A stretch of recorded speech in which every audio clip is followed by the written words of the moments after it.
Welcome to the New Mexico News Podcast, headlines and stories from the land of enchantment. Brought to you by KRQE. Here's Chris McKee and Gabrielle Burkhart. Chris, have you ever seen a UFO yourself? I know you've been involved in news reporting of sorts, but do you recall ever seeing something that you just couldn't explain? To be honest, no. Looking up in the stars and in the sky, think about around high school, all of our friends kind of started doing this, going to the park and looking at stars. And, you'd see the proverbial shooting star, right? You'd see those. You'd see, sometimes that blinking light moving across the sky. People are like, oh, that's a satellite. Never really know if that's the case. I know we've gotten a lot of reports about all of the Starlink satellites that have been launched up over the last year. And I feel like I've seen all of those patterns of activity in the sky, but you always look for the logical explanation. So have I truly ever seen anything that was inexplicable? No. Okay. Aside from, Independence Day. Yeah. Film. And it just mind blown. Yes, true, truly. I don't know if I have either. I always, try to explain it away. Like, well, is this a plane? What am I looking at? But I did, full disclosure to our guest here, I moved to Roswell in 2011, and there's a whole main street, as you probably know, of UFO shops and alien merchandise. I also learned there's a UFO festival that takes place every year. Not sure if you guys have been there, but it's pretty cool.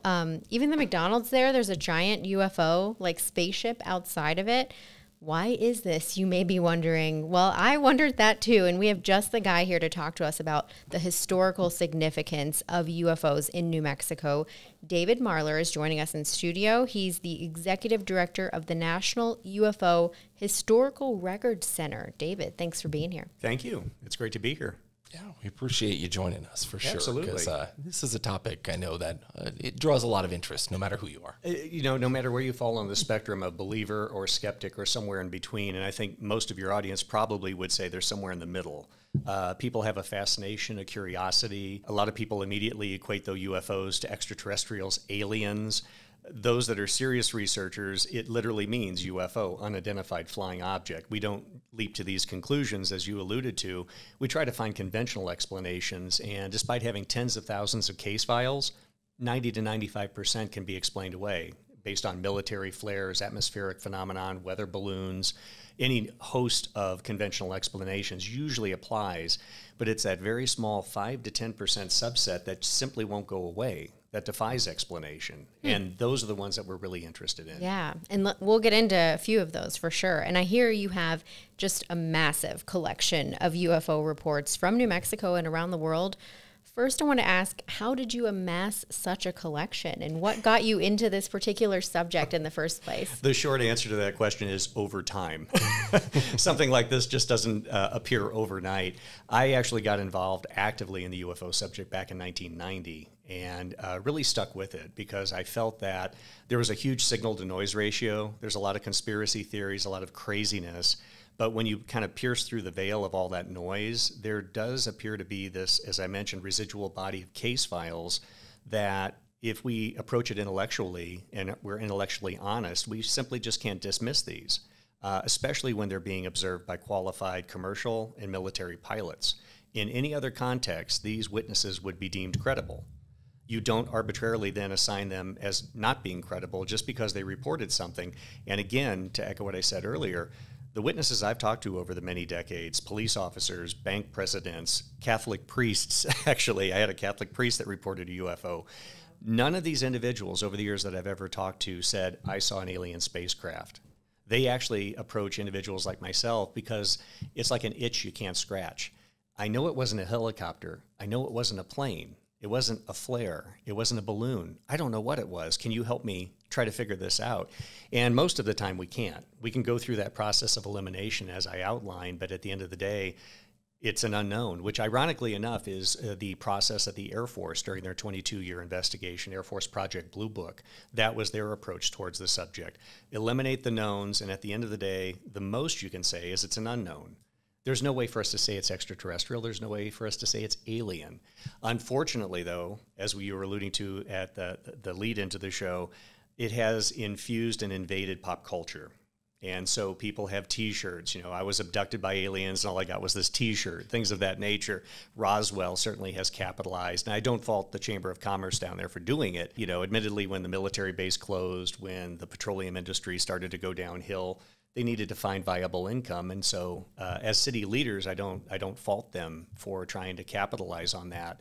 But what we're trying to do, as you alluded to, is we have the largest collection of UFO material ever assembled in the history of the country and ever in the history of the phenomenon here in North America. And we created a 501c3 nonprofit to really rally around that. And really, it's a culmination, to answer your question. This is the long part of the answer to the question. Getting to know a lot of older researchers that are in the field, that are now in their 70s, 80s, and even 90s, who, starting back in the 50s and 60s, started collecting material. Many of these individuals thought, the old adage, you can't take it with you. I need to find a home for all this material that I've gathered. And luckily, through friendships and affiliations, those materials have slowly been directed in my direction. And I felt it incumbent as a student of history, someone that loves and respects history, that these documents, these materials should be preserved. And some of these are not only civilian case files, but original Air Force documents. Some examples I brought with me today from Air Force Project Blue Book, because one of the collections we inherited was Dr. J. Allen Hynek, who was the scientific consultant to the 22-year project. We have original documents, and we have original materials from his personal collection and files. Wow. So you have case files dating back to the 1950s, the 60s. It's a lot of data. Even pre-47. 1947 was kind of the birth of the modern era of UFOs, but we have night fighter squadron files on microfilm and hard copy from World War II. During World War II, people were describing unusual lights that would fly in formation off the Allied bombers, off the Allied fighters. Mm-hmm. Ironically enough, at the conclusion of World War II, air intelligence in the UK coordinated with U.S. Air Force, and they realized that what they were reporting, our pilots were reporting. And when we started talking to German Luftwaffe pilots, they were describing seeing the same thing. We thought they were German. The UK thought it was either ours or Germany, and Germany thought it was us.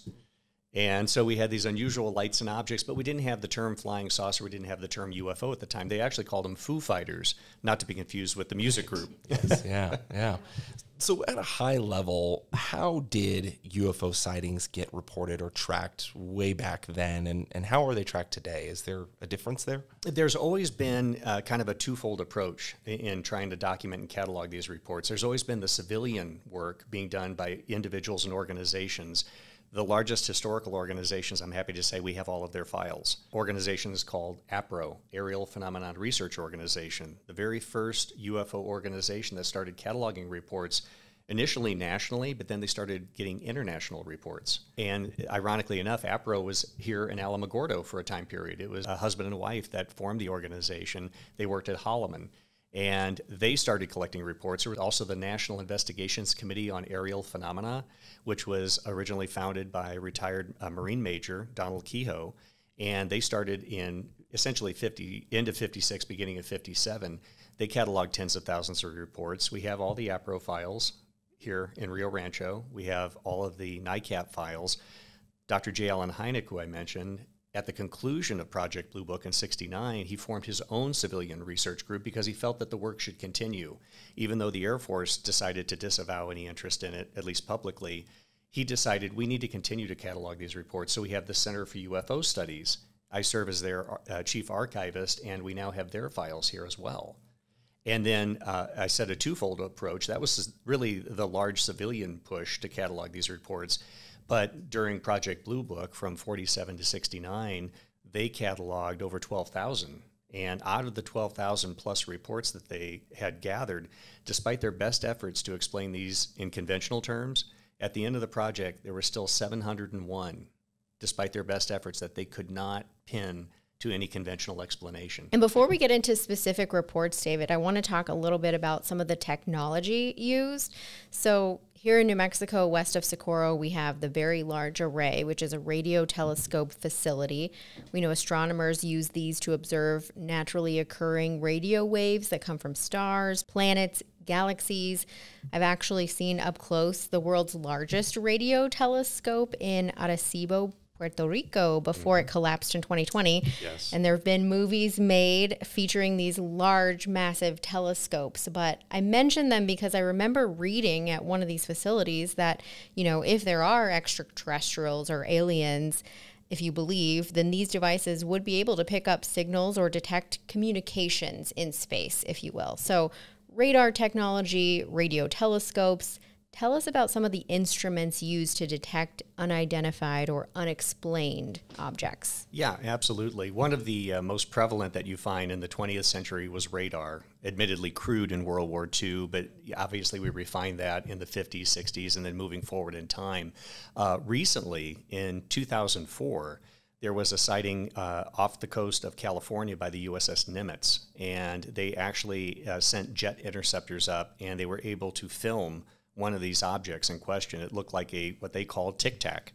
But this object and objects around that time period that were being observed were also being tracked on the Aegis radar system, which is a high-fidelity radar system that is hands above anything we had in World War II or in the 1950s, 1960s. John Brennan, who was one of Donald Trump's national defense secretaries, he did an interview on Fox News a few years back, and he made an interesting statement, which we had always suspected, to your point. Beyond radar, what other instruments are picking these up? And he referenced the fact that there were radar, there were other sensors, but also he mentioned satellites that had detected these objects. Not just visually, but also infrared. And so a number of these objects have apparently been detected on multiple sensing arrays. And those are the cases that we're extremely intrigued by. I think any skeptic that's listening to this would say, well, eyewitness testimony, you know, it's wrought with issues. I've interviewed a lot of police officers over the years, and they would concede, you know, if you go to a crash scene, you have 6 witnesses, you're going to get 6 different versions of the story. It's something else, though, when you have a number of eyewitnesses and it's corroborated by radar, in other words, objective measures. And those are the ones that really stand out, especially in the military reports that I alluded to, where you have objective measures. It's not just a hallucination. It's not just an aberration. There is something there, and in many cases, these objects that have been tracked on radar moved faster than anything we had at the time, and moved in nonlinear fashion. In other words, making acute right-angle turns at high speed, which the G-force in some of these cases would kill a human pilot. Yeah, those are some of the videos that I know I just feel like I've seen in passing in news stories, as you see those sharp, you know, angular maneuvers. Exactly, angular maneuvers that are just so fascinating. And you realize as soon as you see it, like, you don't see that type of movement in humanity, you know, the human experience that we really have. And something that we often get asked as historians, well, why are you focusing on cases in the 1950s and 1960s? Why aren't you focusing on more, you know, relevant cases today? One of the reasons is the fact that the military reports we have that were classified, and many of them were never classified, I should say that up front, but some of these cases that were classified, it takes about 20 to 30 years for the declassification of those documents.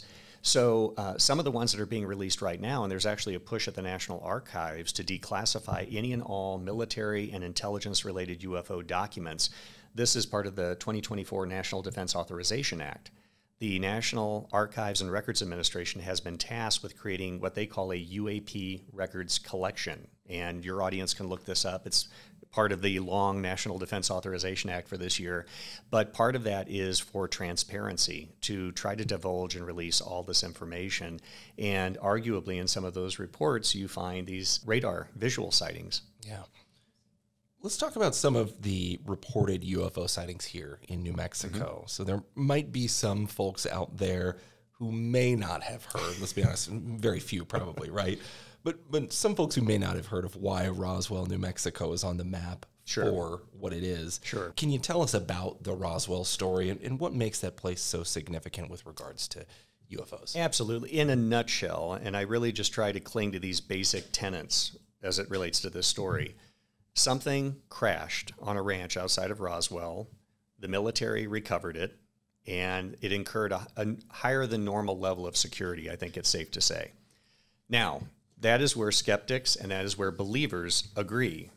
Beyond that, the variations, the interpretations diverge in numerous directions. Some people say it was extraterrestrial. Other people say it was a top secret weapons development that went awry from White Sands, possibly, that was recovered. I am going to sit here categorically and state, I don't know what crashed in Roswell. I'm not saying it's military. I'm not saying it's extraterrestrial.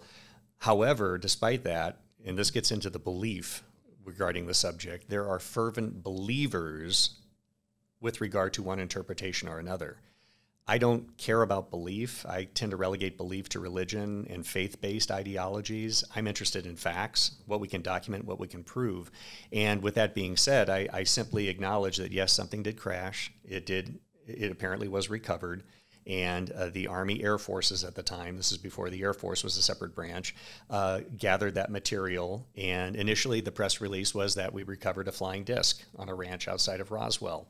The very next day, there was a retraction that it was actually a weather balloon that was recovered and a tinfoil radar reflector. There's been later developments that it was actually part of a Project Mogul experiment where we were launching a train of weather balloons with a train of radar reflectors, essentially the same as a weather balloon, but a bunch of them strung together. And it was part of a top secret listening system that we were creating, trying to detect atomic explosions over in Russia. At the time, it was top secret. Now, obviously, it's within the public domain. But despite the lack of evidence, hard evidence now I'm talking, there are people that firmly believe it was extraterrestrial, firmly believe there's a government cover-up, and that has really become the cornerstone of a lot of conspiracy theories and beliefs that unfortunately have polluted the subject beyond Roswell itself. Spurious government documents appearing with no established provenance. In other words, you can't point to the National Archive file to show where those came from. They could be created by high school kids that are being thrown out there on the internet, and people that believe if it supports their pre-existing belief system, they adopt it as fact. And the documents that we have and the ones that we have in the archives, we have an established provenance. We know where they came from. We know the agencies, the civilian reports, we got them directly from the organizations themselves. And so I always like to say, whether it's UFOs or anything else, information contained in documents is only as good as the provenance that you can establish related to those documents. And so we really try to take a more pragmatic approach in looking at the subject. I'm not a wide-eyed believer by any means. Okay. I wanted to ask you about that too, because our digital data investigative reporter who we mentioned, Curtis Segarra, he's interviewed you before. Yes. And he pointed out in his latest article with you that you don't aim to make people believers, but rather help preserve history and records. But for those who are curious, do you believe that there could be life out there that just hasn't been discovered yet? Well, that's a complex question, so let's unpack that. Okay. I believe, as most, I think, astronomers and astrophysicists acknowledge now, there must be life out there in the universe based on the vast distances and the galaxies and the planets. We're detecting a lot of exoplanets now around some of these stars. You know, as we continue to peer with better fidelity into the universe, we're starting to see that, yes, there are suns like ours. There are planets that have water, that have all of the elements, the basic building blocks of life as we know it. Now, certainly, I think we need to also concede, you know, despite all of our knowledge, there could be life that is silicone-based as opposed to carbon-based life forms. We simply don't know. I think we have to acknowledge what we know, but we also have to concede that science and history has shown we thought we knew everything in 1940 or 1840, and look where we are today. We've had to reevaluate a lot of our views and perspectives of life and our place in the universe. But I do believe that there's life out there statistically. I think it's improbable that there isn't life out there. And again, that's based not on my research, but listening to the leading astrophysicists now based on what we know. But to say that there must be life out there, therefore it's coming here, that's a huge leap. And that's a big distinction that we have to make. So we have to make a distinction between life out there and could extraterrestrial life be visiting here? And again, to take a step back, the extraterrestrial hypothesis is just one hypothesis regarding UFOs. There are some PhD level researchers in various universities that are now postulating, could these be time travelers from the future? Which is interesting, and I don't necessarily subscribe to that. But the point is, we're starting to have these questions and starting to have these types of dialogue, not within UFO circles, but at the academic level. And in fact, I'm working with a production group right now. For the last 2 years, they'll be coming out to film because we have some exciting updates coming this fall with regard to our archive here in the area. They're going to be coming out and doing filming. For the last 2 years, they've been traveling the globe interviewing PhD-level researchers at various leading universities like Oxford, Cambridge, Harvard, and talking to academics that are now starting to look at the subject seriously. And that's what I've always wanted. You know, going back to the 1990s, early 2000s, there was still the ridicule factor. Oh, you're into UFOs. You must be a crazy person. You must have tinfoil on your head. Anyone that talks to me, as we're talking now, I try to apply logic and rational thinking and looking at the subject, and again, devoid of belief systems. Simply follow the information and let's have an intellectual conversation about what that information suggests. We're in a whole different space now, you know, as it relates to the subject. December 2017, the New York Times article ran a story talking about the USS Nimitz incident that we talked about, but also it acknowledged that there was a top secret Pentagon UFO program. Now, mind you, the public statements on the part of government officials, everything shut down in December 69 with Blue Book. We always felt that there was other research going on behind the scenes, and our suspicions were validated in December of 2017 when they acknowledged that there was a program essentially from 2007 to 2012 looking at UFO reports, collecting UFO data, not just from civilians, but from military channels. We know that there are many other recorded incidents, including here in New Mexico. There's one that we wanted to ask you about as well, November 4th, 1957. Military radar operators tracked an unknown object that sounds like science fiction. Can you It does. It does. In fact, I've got the report right here with me. Yeah, let's talk a little bit Tell about us it. about it in a nutshell. Oh, yeah. absolutely. So just to be clear, which one are we talking about? Because there were two involving radar. This one was the November 4th one that was in Curtis's article. Okay, this is one that the object that was tracked on radar that actually violated the base perimeter of Kirtland. Okay, I just want to make sure. Okay, so with regard to the November 1957 incident, this involved, again, visual sightings by military personnel, but also radar tracking of an unknown target. What makes this particular case unique is the fact that it was not tracked on radar at a distance. It was tracked on radar as the object was approaching Kirtland Air Force Base. The object violated the base perimeter. And again, this sounds like the stuff of science fiction, but it's in the original military report that we can see this. The object violated the base perimeter. It was at night. 2 seasoned personnel were in the radar tower at Kirtland and were observing this object with binoculars. And it was moving around the tarmac, and it actually hovered over a restricted area at the time that was called Drumhead and hovered there. The object had the ability to move, reverse direction, and hover, and then rapidly accelerate and disappear. And this was observed on radar, it was sighted visually, and it had to create more of a furor than what we have in the simple report that we have. There had to be subsequent investigations as it relates to this. So it was unique in the sense that we had military personnel observing this. It violated the base perimeter. And I think this case really illustrates where we are today with the government. The government has acknowledged that UFOs or UAPs, unconventional aerial phenomena, they could pose a threat to national security. There is at least the risk of a potential threat. And we see that in some of these reports. If you have an object in 57 during the Cold War that violates a base perimeter of a major Air Force base where nuclear weapons are being stored at the Manzano weapons storage area right next door, and you have an object of unknown origin moving in an unusual fashion, violating security, and then taking off and leaving, you don't know the origin, the source, or, you know, the intent of this object. How is that not of national security, you know, defense and implications?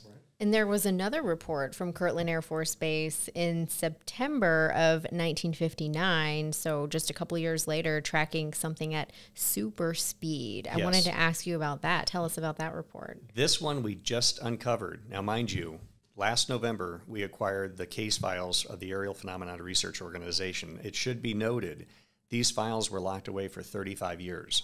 And we were lucky enough, as we started promoting our organization, talking about wanting to preserve the history, the individual who lived in Arizona contacted me and said, I believe in what you're doing, and I think you're the right people to have these files. For the first time, last November, I was opening these file cabinets that were sealed, and I'm going through these reports, and I stumble across an unknown radar track report from Kirtland Air Force Base, an original report, typewritten, where it states that 4 separate radar stations that were spread out across New Mexico tracked this unknown object. It was moving, as you mentioned, at incredible speeds for the time. Averaged around 1,900 miles per hour. The highest speed was clocked around 2,200 miles per hour. Now, it should be noted, and I after I found this report, I had to do my diligent research. I looked, and in December of that year, there was an airspeed record that was broken, but the object was still about 800 to 900 miles per hour slower than this object that was tracked in that September. And as we noted, this object not only moved at those velocities, but had sharp angular maneuvers, as noted by 4 separate radar tracking stations. And as I mentioned in the previous segment, if it was one radar, you could chalk that up to an anomaly, technical atmospheric phenomenon. You start going to 2, 3, and 4 radars. I would argue that with the confirmation of 4 radars strategically located, all focused on the same object, there was an object there, it was radar reflective, it moved faster and unlike anything we had in September of 1959. Am I saying alien? No. But I'm simply saying we did not have anything that could move like that. That is a fact. Right. So sightings, they're one thing, but someone actually having physical contact with a UFO is a whole nother thing. Yes. Right? And one I hadn't heard about recently, and until recently, I should say, in Curtis Segarra's article, who we mentioned earlier, he interviewed you and wrote about the 1964 Hobbs burn case. Yes. The case reportedly happened to an 8-year-old boy outside of a laundromat. Can you tell us about that one? Absolutely. This is one of those obscure cases that was investigated at the time, and then life goes on, people forgot about it. And I moved to New Mexico in 2012 from St. Louis, where I was born and raised. And after I got here, I had worked on a book, which I published on the subject. But after that, I decided, now that I've got that project behind me, what do I want to work on? And I thought, you know what? I remember reading of some of these incredible New Mexico cases when I lived in St. Louis. There wasn't much I could do living in the Midwest at the time, though. But I thought, now that I'm here, why don't I try to look up some of these witnesses or track them down? In this particular case, it involved, as you mentioned, an 8-year-old boy. Well, one doesn't have to do much math to realize, 8 years old and 64, it's quite plausible this individual is still alive. The question was he still here in New Mexico? And I tracked him down. He actually changed his name after the episode, not due to the episode, but he had took on his adopted father's name. His mother divorced, remarried, and he changed his name because of that. And so it hampered my initial investigation, trying to track down this witness. It was only in a recorded interview done by Dr. James McDonald at the University of Arizona, who interviewed the boy, the mother, and the grandmother 4 years later, that I heard him reference the mother by a different last name, and which I won't mention because the individual doesn't want attention or notoriety.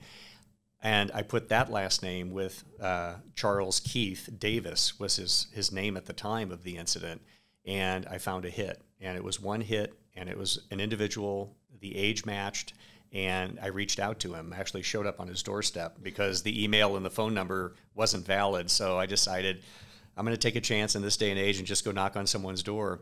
A very large gentleman opened the door, and I very quickly was, trying to explain myself and let him know I'm not here to ridicule you, but I said, by any chance, are you Charles Keith Davis? And were you burned severely back in Hobbs in 1964? And it was one of these situations where it's almost like you're chasing a criminal and you finally catch him, and he just went like this. He went, yeah, that's me. And I knew I had him. I knew I had finally found the guy after 55 years. This is 55 years after the event. And long story short, he decided to sit down with me. We did an initial interview. One of the things that I provided were copies of the recordings, which he was unaware of, that were recorded in '68 of him and his mother and grandmother. And it was kind of like a laurel branch. It helped really, build that relationship, because he listened to those recordings. He goes, I haven't heard my grandmother's voice in over 40 years. And it almost brought a tear to his eye. And I said, well, I'm not here to ridicule you, but I would really like to understand what took place. So I did the interview. Everything that he told me matched the contemporaneous news accounts. And this is an important point we need to note. This wasn't just someone claiming that this happened. I went to the University of New Mexico here and went through their microfilm collection, as I've done many times, because the Hobbs newspapers aren't online. So I had to go dig into the microfilm. I found not only did they have a story the day after the event describing what took place, It talked about the Hobbs police conducting an investigation. Later, because for a week's period of time, they had day-by-day, play-by-play describing the investigation. They were trying to find a prosaic explanation. Well, it was close to July 4th. One of the prevailing theories was maybe someone fired a Roman candle and a ball of fire landed on the boy's head, set him on fire.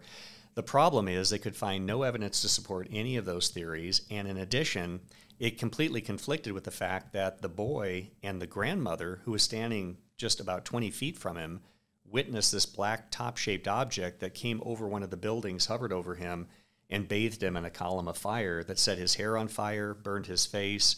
He was severely burned, second-degree burns, but severely burned. His eyes and face had swelled shut as a result of this.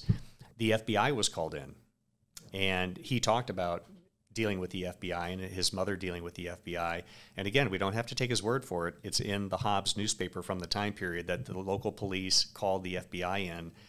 A sample of the boy's shirt, hair, skin was sent off to the FBI labs, in addition to the grandmother's apron or blouse that she was wearing, because as soon as this happened, the object took off and disappeared. He was on fire and blinded, ran instinctively towards the direction, because he couldn't see, where he knew his grandmother was and was screaming for her. The thing he remembers, and he told me this 55 years later, the only thing I remember was being in shock, but my grandmother hitting me in the head. She was putting the fire out. My hair was still on fire. And it's a dramatic episode, and it's one that I thought too good to be true, but yet here we are. We have the police involved, the FBI involved. The strangest thing about this case, though, was I always like to say, and especially you have to appreciate having thousands of case files at our disposal, never look at a UFO case in a vacuum. What else was going on at the time? This had always been viewed and written about, as I mentioned, in '64 as an isolated case. I went through the Air Force Project Blue Book files, which then led me to newspaper clippings that we had in the NICAP case file collection. And I started piecing all these puzzle pieces, as one of my colleagues likes to say. We're just trying to put puzzle pieces together. The incident occurred June 2nd, 1964. That was a Tuesday. Now, that doesn't necessarily have any importance until I tell you what I found. 3 weeks to the day in Livonia, Georgia, gentleman was driving home around 1 in the morning, described a black top-shaped object emitting fire out the bottom, and he even sketched it. And the sketch matched the description that the grandmother described in Hobbs, that whatever this black object was, it had burners on the underside, as she described. It flew around his car, left residue on the car, lightly burned his arm, which was hanging out the driver's side window. And the only reason I had suspected that, didn't confirm it until I tracked down the daughter of the gentleman who's still alive and who I've been in communication with.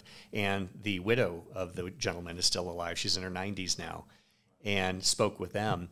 The Air Force dismissed it. They said, well, you know, it must have been something else. It wasn't a UFO. But in the subsequent weeks, in an 80-mile radius in northeast Georgia, and again, this is documented in the contemporaneous newspapers of the time, numerous people were describing black top-shaped objects emitting fire out the bottom. All the sightings, and don't ask me what this means, I can only tell you the facts, all the sightings occurred on Tuesdays, including the Hobbs case. It's bizarre. It defies any conventional explanation, but yet there we are. And these are the question marks. That's what we're really wrestling with, are question marks. But many of the witnesses were police officers as well. And again, that's the information that we're trying to piece together with our archives, and having that amount of data available. What appeared to be initially an isolated case was not. It was just the prelude of things to come. And interestingly enough, sightings occurred into September of that year. There may have been additional ones, but the last one I documented was on a Tuesday in September. Ironically enough, though, it wasn't just my acknowledgement that these were all occurring on Tuesdays. Newspapers from the time were stating that citizens were gathering on early in the week on Tuesday nights and holding top watches, not sky watches, but top watches, to go out and look for the flying top, because they acknowledged at the time that these reports always seem to occur in the early portion of the week. Wow.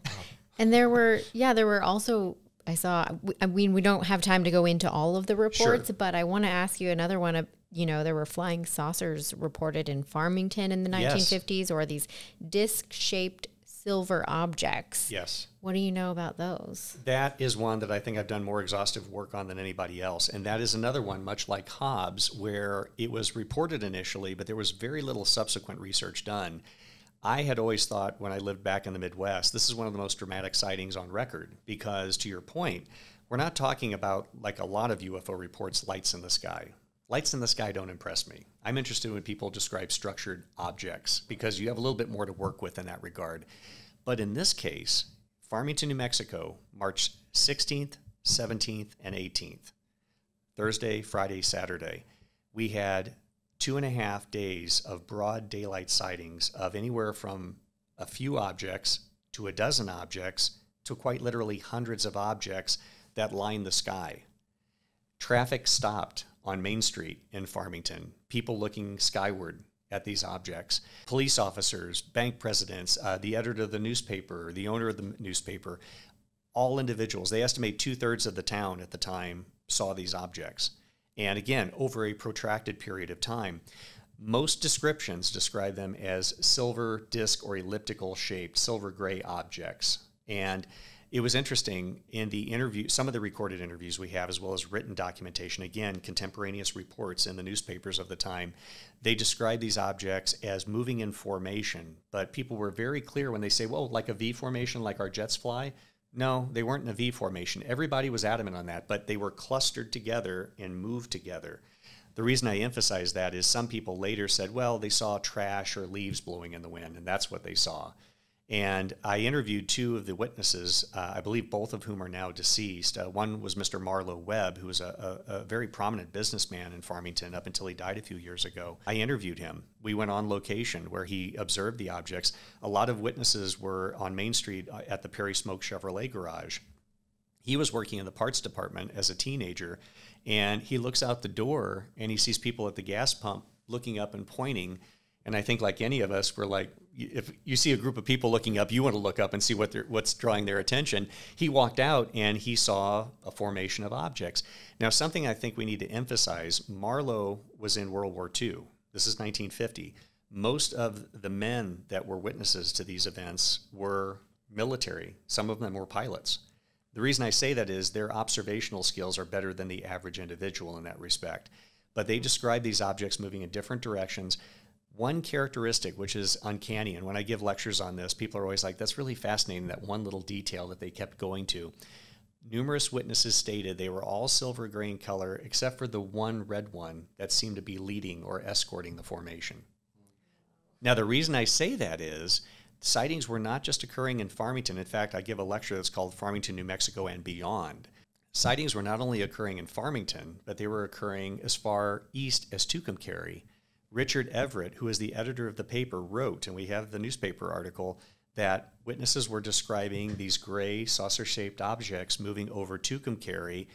Some of the witnesses stated, except for the one red object, which apparently was the leader. Now, these sightings were occurring almost at the same time as what was occurring across the state in Farmington. And during this 3-day period, we also had a military report, again at Kirtland. We had a captain and 3 or 4 tech sergeants that observed 3 gray objects that looked like they were tumbling or rolling that disappeared over the Sandia Peak. Wow. Gosh. Yeah. It's inexplicable in many ways. It's a rich history, and that's really what we're trying to emphasize with the archive, is that if people are curious, devoid of belief or non-belief, if you're curious, we want to be able to afford the general public the opportunity to see these original documents. And I've had a number of local city and county politicians come over who are wanting to support our effort to create this archive. They are enamored when they see these original documents dating back as early as 1947, signed by the base commander, signed by the pilot that was a witness to some of these events. And as I like to say, it's part of United States history, but it's especially coming closer to home, part of New Mexico history. So to get a little bit more into the record part of this and the record keeping, if you will. Absolutely. If someone wanted to look over some of those reports and data that you've compiled for scientific or historical research, Sure. Where can they find that? Where is the National UFO Historical Record Center? Currently, it's residing in a new addition, which my wife and I put onto our home to accommodate this burgeoning collection of material. Yeah. However, I'm very happy to say that we're in final contract negotiations with a third party on the west side near Rio Rancho, where we're actually going to be provided public building space, where we'll have over 2,600 square feet to expand the operation. And we are, I always like to say, collecting new collections every day. Just not this past weekend, but the weekend before, I was in Cleveland, Ohio, and we secured 4 historic collections of raw case files from various organizations, smaller organizations. One was the Cleveland Ufology Project. They called it CUP for short. Another one was the UFO Research Committee of Akron, Ohio. Some of these original documents we have are eyewitness reports, investigative reports going back to the 1950s. And the thing I always need to clarify, though, when we talk about the archives, it's not just papers. We have reel-to-reel audio recordings of interviews with witnesses, military, civilian, commercial pilots. We have microfilm with tens of thousands of government documents and news clippings. We have film, photos. In fact, in the recent collection, we have 3 8mm films purportedly of UFOs that were sighted back in the early 1960s in Ohio. And so, enough for a museum, it sounds like. Well, and that's the other thing we have. We are starting to gather, and you took the words right out of my mouth, we're starting to gather artifacts from some of these cases and historical elements from Air Force Project Blue Book.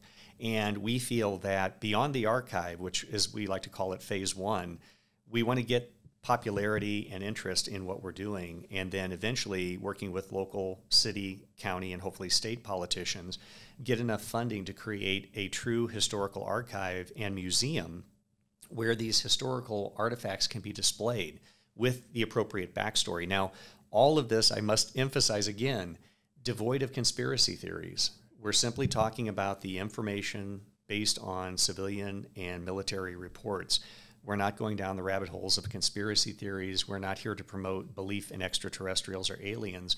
But I can tell you from doing lectures for 12 years now, living here in New Mexico, almost every single lecture I've given at a library or a social group, almost every time I have someone come up to me, pull me aside and say, I really appreciate your sober, objective, grounded approach towards this subject. And they look left, they look right. By the way, I work at Sandia, or I'm a research scientist at Los Alamos.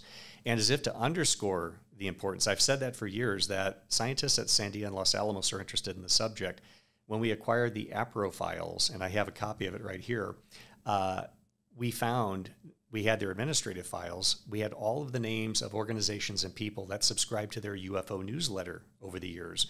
It was essentially a compendium of reports that came in and different ideas and theories about UFOs. I stumbled across a record card, and one of them was Los Alamos National Laboratories. Los Alamos was a regular subscriber to their UFO bulletin. Wow. So when people tell me, oh, scientists aren't interested in UFOs, I beg to differ, and I have the documentation to support it. Oh, I'm sure, yeah. Not really surprising. But is there anything else we're missing, David, or something particular that stood out to you in all of this research that you wanted to mention? Not really, other than the fact that the history is far greater than I think anyone can imagine. And when people come over and they see file cabinet upon file cabinet upon file cabinet, I can't emphasize enough the amount of material that we've gathered. And we have been a resource for many researchers over the years. In fact, I've had researchers from as far as Brussels, Belgium, come over to access those files. Groups from Canada and elsewhere that have come, production crews, researchers, academics, and we continue to have interest. And so, again, in having these public buildings, which our tentative move-in will hopefully be around August, which will be big news when that happens, we hope to really increase the foot traffic and be able to accommodate this. The one thing, though, that we want to emphasize is we kind of have a little motto in our organization: centralization and digitization. It's not just preserving and bringing all this material together. Once it's together and we have all of the digitization equipment we need, we're going to start digitizing this voluminous amount of material and making it available to the general public, hopefully online. But again, as a nonprofit, we're hoping to solicit donations to make that happen.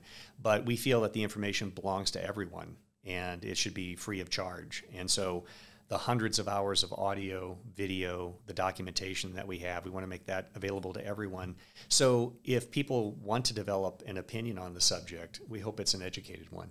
Yeah. Well, it's fascinating work, and you've obviously put your heart and soul into this for quite a while. So it's fantastic to talk to you about it. You know, the National UFO Historical Record Center very soon sounds like it will have that public interface too. So that's great to hear. Exciting times. Yeah. David Marler, thank you very much for joining us. Appreciate it. Thanks again to David Marler for coming out of his home archive base to visit us at the KRQE studio. It was a fascinating conversation, and it sounds like hopefully soon we'll be able to see his archive records. Yeah, that public space sometime this summer, it sounds like, should be really, really cool thing to see. And also, if you haven't seen it yet, take a look at Curtis Segarra's article where he put together some videos and also short descriptions about New Mexico UFO incidents. We'll post a link to it in the show notes and also in this post on krqe.com. We appreciate you listening. If you have an idea, let us know. My chris.mckee@krqe.com, also at Chris McKee TV. And I'm Gabrielle.Burkhardt@krqe.com via email and gburknm on social media. Thank you all for listening.